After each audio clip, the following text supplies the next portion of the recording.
Alors la peinture maintenant, choisir et quantifier les travaux de peinture. Donc à la fin de la séance, vous serez capable de réaliser le DQE de travaux de peinturage. Il existe de nombreux types de peinture dont les caractéristiques et les applications sont différentes. Au moment de choisir une peinture, il est primordial d'opter pour une solution parfaitement adaptée au projet et au support.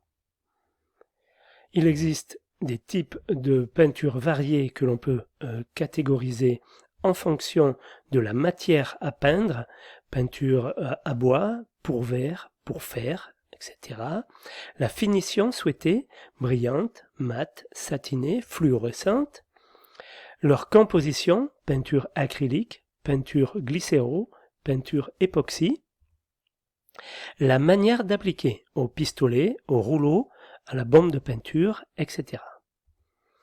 Les caractéristiques, peinture tableau, peinture anti-rouille, peinture anti-tache, anti-mousse, etc.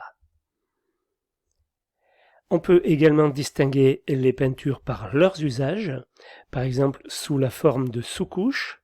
La peinture d'après permet de protéger les surfaces et d'améliorer l'adhérence des pigments. Elle peut également s'appliquer en surcouche pour prolonger la longévité de la couleur ou de l'effet. Il est impossible de dresser une liste exhaustive des types de peinture et de leurs caractéristiques, leur composition, leurs effets, leur prix, leur mode d'application, etc. Donc on va voir d'abord la peinture acrylique murale. La peinture acrylique est la peinture la plus répandue dans la plupart des travaux. Cette peinture est constituée d'un mélange d'eau et de résine acrylique, ce qui la rend bien moins polluante que la peinture glycéro par exemple. Une peinture acrylique murale fera une excellente peinture d'intérieur, en particulier pour les pièces qui ne sont pas soumises à l'humidité. Salon, chambre, couloir, etc. Alors ses avantages, elle est d'un prix abordable, très peu d'odeur à l'application et au séchage, facile à nettoyer, séchage rapide. Ses inconvénients, elle nécessite de peindre en 2 couches, pouvoir couvrant limité, besoin d'un support parfaitement préparé, possibilité de traces de peinture, peinture de qualité et finition différentes, évitez les acryliques bas de gamme. Alors l'application d'une peinture acrylique sur un mur. Premièrement, il faut préparer le mur.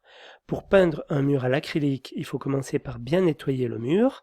Selon l'état de ce mur, la possibilité de procéder à différents types de préparation, soit le lessivage du mur, la réparation des fissures et des trous si le mur est abîmé, décapage puis ponçage s'il y a des traces de l'ancienne peinture, dépoussiérage.